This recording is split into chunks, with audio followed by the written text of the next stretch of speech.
আসসালামু আলাইকুম everyone, I hope সবাই অনেক ভালো আছেন। আজকে নিয়ে আসলাম 2-3 দিনের একসাথে ভিডিওগুলো জমা করে আপনাদের সঙ্গে শেয়ার করলাম।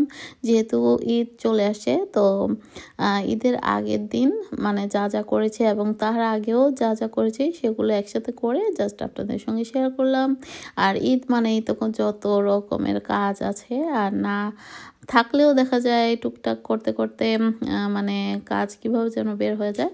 তো সবার প্রথমেই ঘরটা ক্লিন করে নিচ্ছি, তো হুবার দিয়ে। তো এভাবে করলে ডাস্টটা একটু কমই উড়ে, আর যদি ব্রাশ দিয়ে করেন তাহলে বেশি ডাস্ট উড়ে। তো প্রথমে ক্লিন করার পর বেডশিটগুলো ধুতে দিয়ে দিলাম, নতুন বেডশিট বিছিয়ে নিলাম। তো কেমন লাগছে অবশ্যই বেডশিটটা জানাবেন। তো বিছিয়ে একটু গার্ডেনে গেলাম, গাছগুলোকে দেখে আসলাম, মানে পানি দিতে হবে, আর কাপড়গুলো বাহিরে দিয়ে আসলাম। তারপর চলে গেলাম ঈদের কেনাকাটা করতে। আর ঈদ মানে ঈদের ড্রেস বা মেহেদি না কিনলে কি আর হয়। তো যদিও আমি মেহেদি খুব একটা এখন আর আগের মতো লাগাই না, তো সেই জন্য আর মেহেদি কিনলাম না। তো ড্রেস কিনবো, তো আমার ড্রেস ছিল, তারপরও মনে হচ্ছে যে একটা কটন ড্রেস হলে বেশি ভালো হয়, তো সেই জন্যই আসলে আসা। তো চলে আসলাম নিউ ক্যাসেলের প্রীতি শপে।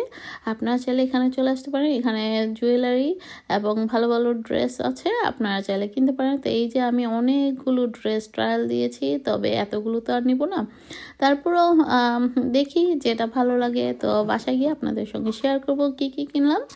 তো এই তো বাসায় চলে আসলাম।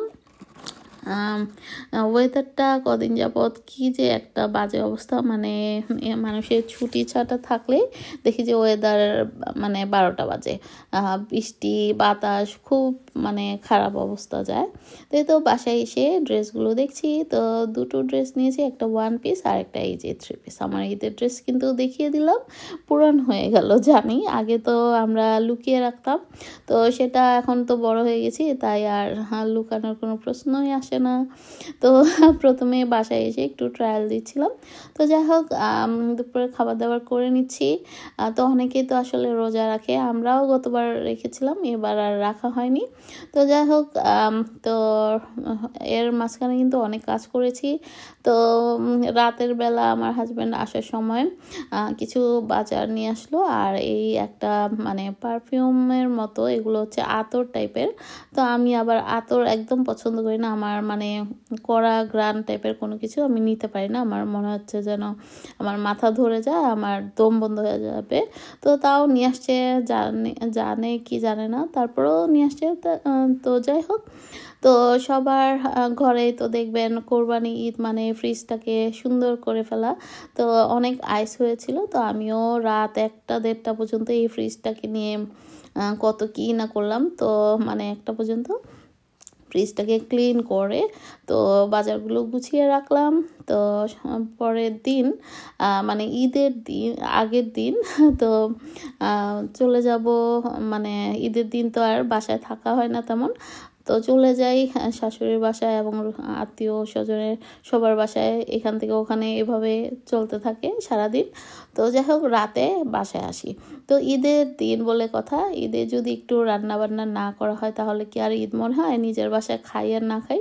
তো এই তো, আর মেন জিনিস তো ঈদের মাংসের জন্য আদা রসুন লাগবেই। তো আমার আদা রসুন শেষ হয়ে গিয়েছিল, তাই ভাবলাম এই যে একটু করে রাখি, তাহলে যে কোনো সময় রান্না করা যাবে, ইজি হবে। তো এই তো 2 বাটি করে নিলাম। আর আমার হাজব্যান্ডের প্রিয় হালুয়া মানে সুজির হালুয়া ঈদের দিন লাগবেই।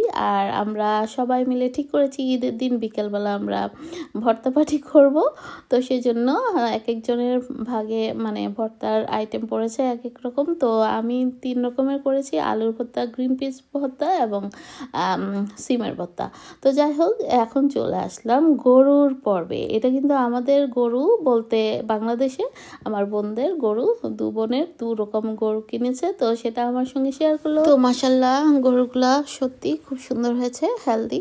তো যাই হোক, কুরবানি ঈদে যদি গরু ছাগল নাই দেখতে পাওয়া যায় তাহলে আসলে ঈদ ঈদ মনে হয় না। তো এই তো বাসায় বিকেল বেলায় রেনবো, মানে এই বৃষ্টি এই রোদ, রেনবো দেখতে আমার খুব পছন্দ, এই বৃষ্টি এই রোদ। তো যাই হোক, সবাইকে ঈদের অনেক শুভেচ্ছা, ঈদ মোবারক, সবাই ভালো থাকবেন। আজ এ পর্যন্ত, আল্লাহ হাফেজ, থ্যাংক ইউ ফর ওয়াচিং।